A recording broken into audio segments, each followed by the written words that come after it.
¿Qué tal, Amadeo? Buenas tardes. Buenas tardes. El verano atormenta los sucesos en Caspe al inicio del 36. Pues sí, así es. La verdad es que parecía como que cuando empecé con esto no iba a dar más que para un pequeño artículo, y fíjate dónde estamos. 380, sí, 380, algo así, sí. Con los prólogos y demás, unas 380 páginas. Sí. Hombre, ratón de biblioteca, Santiago, Irak Estopañán, el Guadalupe, la causa general. Sí, bueno, la verdad es que hay muchas fuentes, mucha bibliografía. Pues todo esto, en fin, cuando empecé con el asunto, te de ser sincero, era un tema no desconocido para mí, pero poco le faltaba, ¿no? Porque en realidad, pues bueno, había consultado bibliografía de la que se había escrito en Caspe sobre el asunto, que no es muy extensa, pero cuando te vas metiendo en el asunto y te pica como me sucede a mí, y te va embelesando, ¿no? Y te va interesando tanto, pues poco a poco una cosa te lleva a otra y descubres que, bueno, que se puede sacar mucho más de lo que esperabas. Vamos a ver, concreto.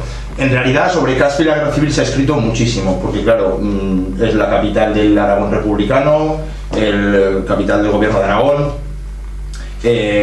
una ciudad de paso entre Cataluña y el Frente, lugar de residencia de la columna Ortiz. Claro, todo eso genera mucha información. El asunto es que a mí lo que me interesa en realidad no es esa gran política que vertebra la comunidad, la parte republicana de la comunidad autónoma, sino que me interesa más bien desde el principio ya el día a día, ¿no? Los sucesos de calle, lo que está sucediendo en Caspe, cómo la gente está viviendo. Y claro, en ese sentido, pues las fuentes tampoco son tan amplias.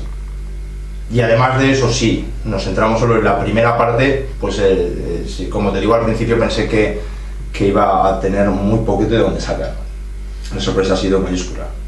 Está ahí el verano del 35, el día 17, el 18, 19 hasta el 26. Sí, la crónica empieza en el verano del 35 porque de alguna manera, bueno, yo no quiero adelantar nada del contenido, pero sí que creo que es un poco determinante, ¿no? Es bastante importante entender cuál es el suceso de agosto del 35, que de alguna manera está conectado con lo que vendrá después. Y sí, a partir de ahí, pues la crónica comienza el día 17 de julio y finaliza el 27 con un apartado final en agosto. En agosto del 36, aunque la cosa siguió en Caspe, hubo víctimas hasta en febrero, hasta que vinieron la entrada de los nacionales, ¿no? En fin, dicen que en aquel verano, antes del 18 de julio, pues un ocaso de aquella tarde, el sol fue muy rojizo, eso dicen, ¿no? Pues no sé si eso corresponde a un poco la imaginación colectiva o no. En realidad, pues cómo decirte, para una serie de personas sí que es verdad que ya sabían, que barruntaban. En realidad, más que barruntar, había quien sabía a ciencia cierta que algo iba a suceder, era inminente, tanto la derecha como la izquierda. Pero también había una gran población, una gran parte de la población de Caspe, yo diría que la mayoría, como he podido comprobar, que no tenían ni idea, que vivían totalmente ajenos a lo que se les venía encima, ¿no? Para ellos, julio del 36 era el mismo julio de hace 6 años y posiblemente el mismo julio de 4 años después. Es decir, segar, trillar y trabajar de sol a sol, llegar el fin de semana y poder hacer una partida en el casino, en el círculo o en cualquiera de los bares. Entonces eso también he tratado de reflejarlo en el libro, porque el libro no solo va de tiros. Lo que traté desde el primer momento era de construir una pequeña radiografía, ¿no? de ese Caspe de los años 30.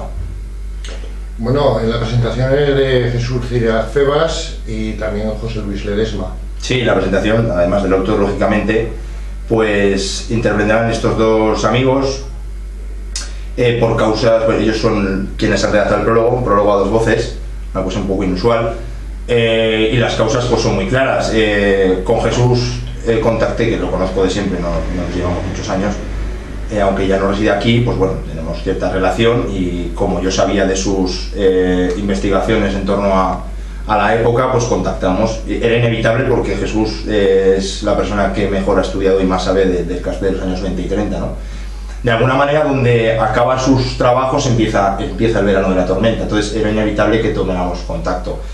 Y José Luis Ledesma pues es profesor de la Universidad de Zaragoza, y nos presentó precisamente Jesús. No sé si os sonará, Los días de llamas de la revolución, es un trabajo exquisito sobre la violencia en la retaguardia republicana. No solo abarca la Caspe, sino comarca de Caspe y las comarcas republicanas.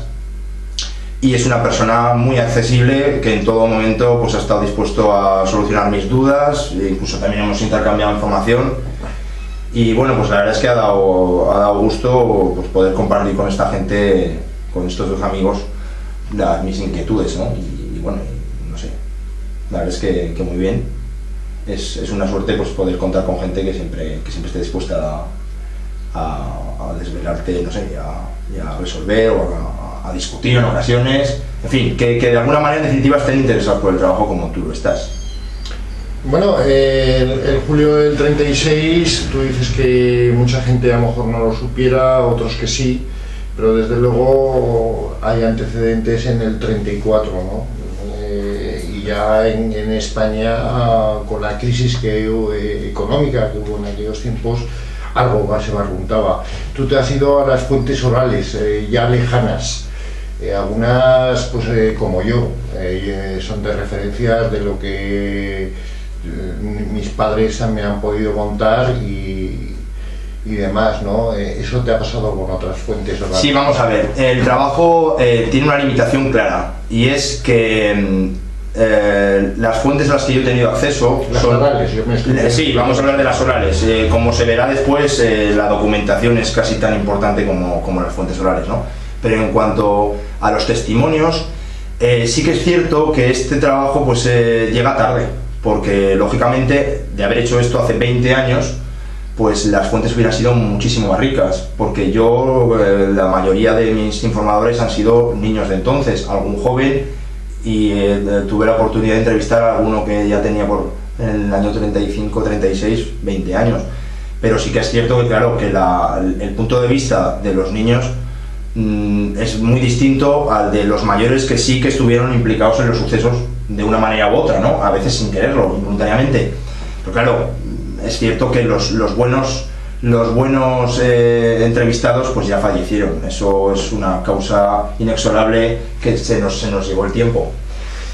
Pero también es cierto que si bien hace 20 años las entrevistas hubieran sido muchísimo más gratificantes para el investigador, también ocurría, como le pasó a Julián Casanova en el año 84, cuando hizo el Caspe 36-38, que todavía la cosa estaba mucho más reciente y había bastante gente que no quería hablar. Yo he tenido algunos de esos casos, pero muy pocos, porque la gente ya está en el final de su vida, y bueno, y de alguna manera sí que se preocupan de qué tratamiento vas a dar tú a esa información, pero ya no es lo mismo. O sea, eso sí que lo hemos ganado, ¿no?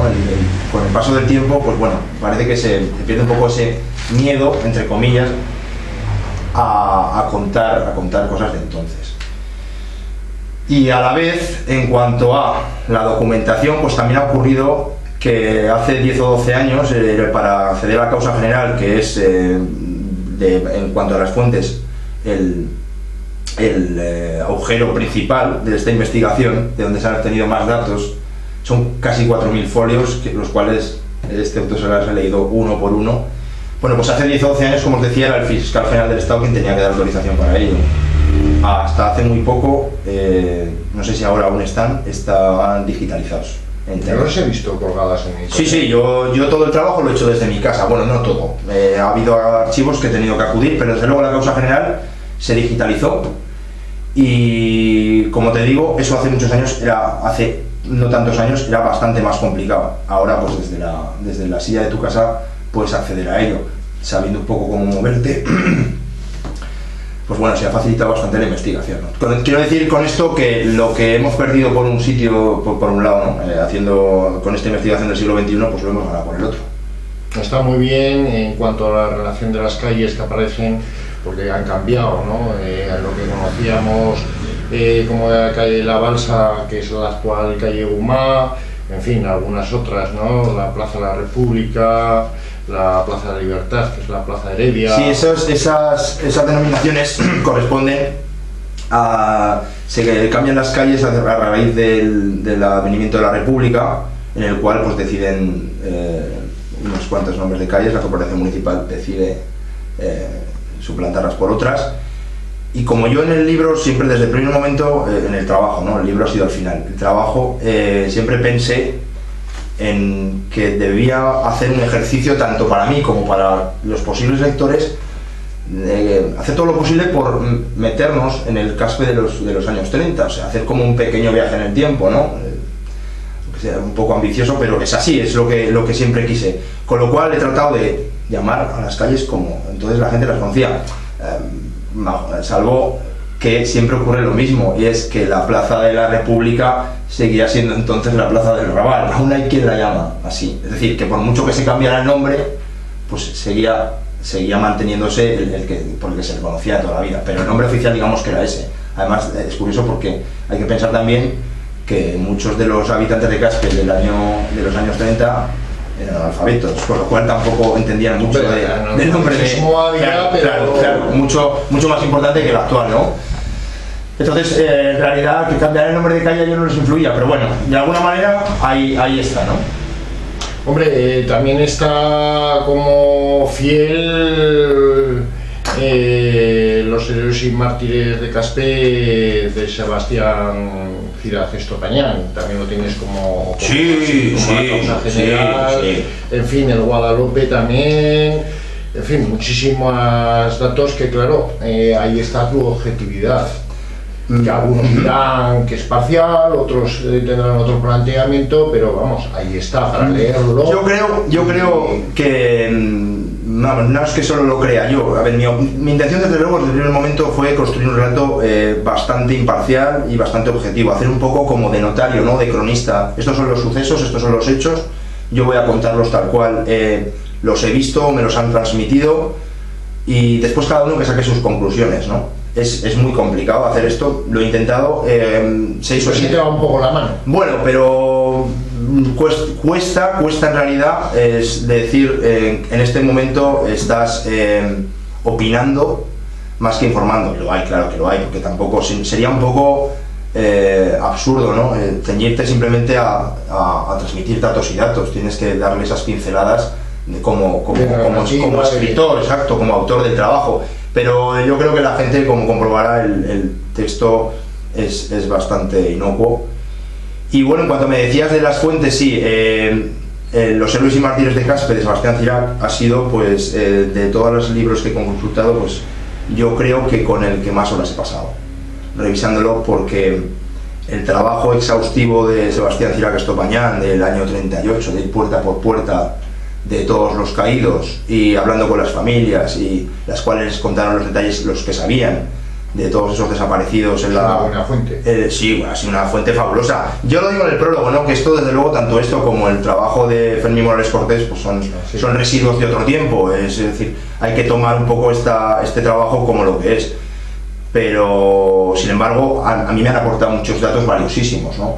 Dejando al margen sus ideologías y demás, en definitiva yo tengo que alegrarme porque ellos lo escribieran, y es así, y ahora mismo nos suponen para los investigadores y curiosos en general una fuente valiosísima de información, ¿no? Si sabes un poco separar el polvo de la paja.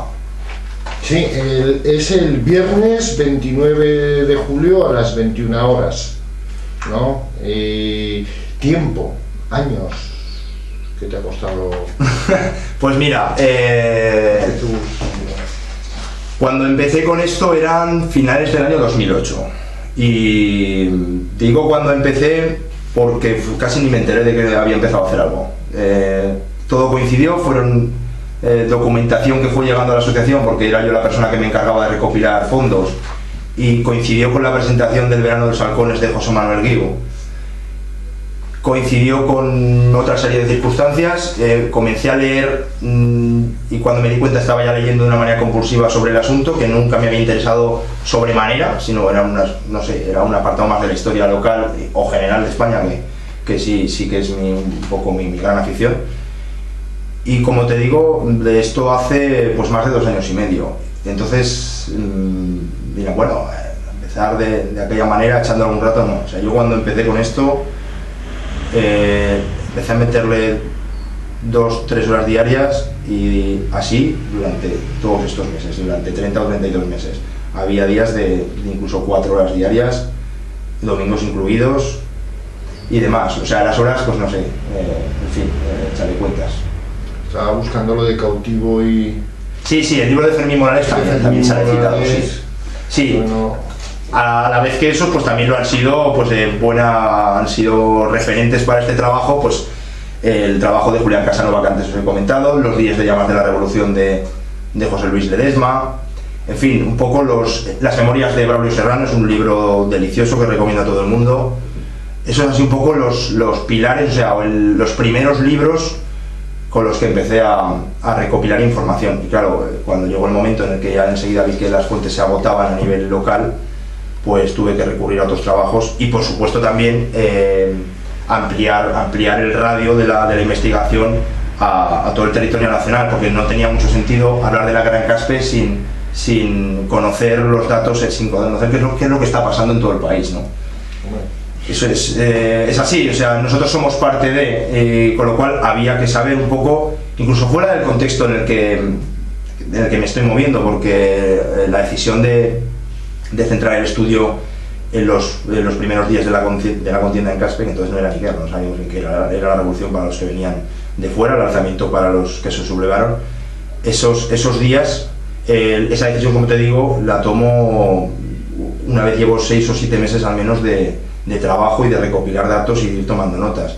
Entonces, claro, había que construir en mi cabeza, en mi PC, ¿no? una visión general, global de lo que está pasando.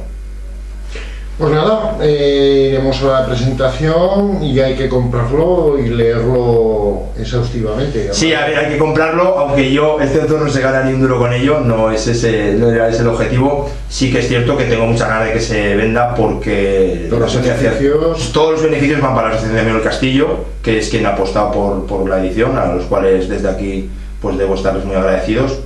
Pensamos que se venderá bien. El libro, además, es un trabajo de investigación, es así de claro, pero luego, como tú creo que has podido comprobar con ese borrador, tiene ese pelín novelado que hace bastante atractivo su lectura, ¿no? Y al final se trata de eso, porque la cultura, nuestra historia, pues es importante que todos, yo desde aquí con mi pequeño granito de arena, podamos contribuir a que se divulgue, ¿no? Se divulgue. Y de eso se trata, que la gente de Caspe, incluso fuera de Caspe, porque no solo se habla de Caspe en ese libro, pueda acercarse, asomarse a esa parte de la historia y de una manera fácil, ¿no? Y que no se lo pase bien leyéndolo entre comillas, digo lo de bien, porque es una parte dura de nuestra historia, muy dura. Varios de los días son, desde luego, estamos hablando de la página más grotesca de la historia reciente de Caspe, ¿no? Más salvaje. No todos son tiros en el libro, como podrán comprobar. Pero bueno, que de alguna manera se lea bien, te apetezca seguir leyendo otro capítulo y seguir sumergiéndote en ese Caspe un poco desconocido de los años 30. Pues nada, Amadeo, agradecerte esta diferencia que has tenido con el Guadalupe. A vosotros. Y esperamos tu próximo libro. El Guadalupe, como sabes, se ha reflejado bastantes veces durante las páginas Sí, bastante. Sí, era el medio de referencia en los años 30. Lo que pasa que no sé qué hay con el Guadalupe, que claro, desapareció. Es inevitable. Entonces, la entrada de los rojos, entre comillas, el día 25 de julio, la etapa de la guerra, más luego la entrada de los nacionales en marzo del 38, hicieron estragos en la población, no solo en cuanto a prensa, sino a todo tipo de enseres personales.